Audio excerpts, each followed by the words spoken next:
starting off, that was a team that we played before. We figured they were going to throw everything at us, and I think they did. We certainly withstood, the early, failures we had on defense that allowed them to answer that interception with a touchdown. We're sitting there 10-10.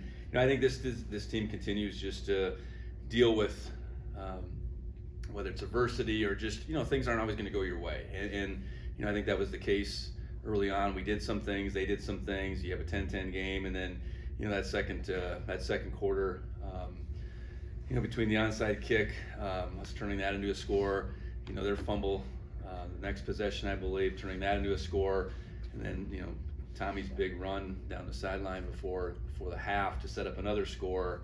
All of a sudden it was 31-10, and a lot of stuff that you can't quite dial up. It's just guys continuing to believe, and whether it was offense, defense, or special teams making those plays to extend that lead. And then I think coming out after the half, obviously getting them to turn the ball over that first play was huge, and being able to turn that into a score. So can't say enough about our guys. Just continue to believe and stay in the fight. And we're down a couple guys. It's good that we have guys behind them like Adam. So there was no panic because we're down a few guys, and just to appreciate the effort by our staff and our players, and excited to be all together at least another week. But it seemed like the offensive line made some major adjustments in the second quarter, just from some of their fronts. What can you say about that group, just in general? Well, I think again, they probably threw the kitchen sink at us a little bit. So it's part of it's about finding the right run. How we're protecting the front side or the back side. I think part of it, you wear a team down a little bit too. I just looking at the time of possession, the third down conversions, we were able to stay on the field. Just continue to create opportunities, for Adam Colson, Jared to run it. And I think how they sold out. You think about a couple plays that we didn't hit over the top, and that could have made some things look different at the same time. So I don't know if it was any crazy adjustments. I think it's just sticking to our plan. I think we got a group that, again, isn't going to let one, maybe 0-yard run define us, or a 1-yard gain. We're going to stay with it, go get the next one. Do everything we can to, continue to find ways to run the football. We done with Adam? Yeah. All right, sure. Thanks, Adam.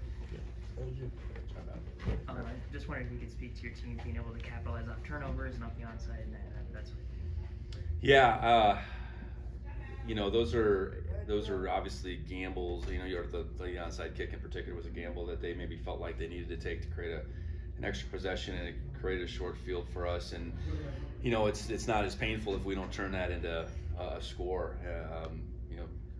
Same thing if we don't turn that fumble into a score. Again, it's not so painful our guys. I think the third down performance. I know we didn't get the last couple, but I kept looking at that board. That number was, 11 for 15 is really good. And I think about some of those plays, probably Tommy in particular, in those longer yard situations early. Those were significant plays that he made, and even for his ability to bounce back. After. I remember he had an overthrow to Junior. He hit them shortly thereafter. He has the interception, and he kept making plays. To capitalize this time of year on opportunities is critical. And, we did that. We limited their opportunities after we gave them a few big plays, and, we were able to open up the margin we did. Was there one moment in that second quarter that kind of felt like it really turned, or was it the whole sequence? It was probably the fumble, honestly. It was 10-10, I think, when they onside, I believe. And, that short field was, we'll take that, and we turned that into a score. But then to get the fumble shortly thereafter, I think that was probably his pivotal play, as there was, to be able now to, push that lead to 24-10. In a game like this, turnover margin is going to be critical this time of year, and we have the first one, and that gave them an opportunity certainly to capitalize and score the next play. So for us to hang in there defensively and get a couple, and then, again, be able to take them both in for 7 is what we need to be about this time of year. Last year when you lost a couple of your tight ends, it affected the run game, but this year that hasn't seemed to be the case. Can you talk about those guys stepping up? Yeah, playing without a couple of them tonight, Rohan and Hunter Providence. I think Ryan's been super steady all year, and that's what we expect out of a senior. And then Rylan Schlepp, I think his growth has continued to happen through the course of the year. He makes a really good play, great pass by Tommy, but that's without Rylan making that play on the other end. Where are we going to be in that situation? So, yeah, I think that's a key piece to our offense is our tight end play, and to be 4 deep and they all can do things. That's significant. Coach, you were perfect on special teams tonight, specifically Sandstead with 8 total points. In a game that might be closer against UC Davis or South Dakota next week, just how important that special teams unit has been. Yeah, I think we're going on several weeks where we've been that. And that was a 46-yarder tie game.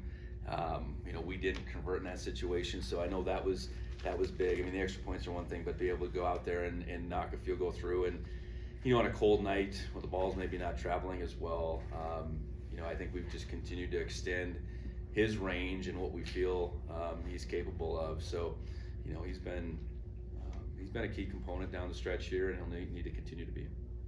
Coach, graduation was also today. A few of the guys were at commencement. Just kind of how special and unique is that to pair that with a big win tonight for them? Yeah, I think it's the day that those guys will obviously remember, their families will remember. We'd one graduate not go through graduation day, but I appreciate his focus from where it was at the same time, right?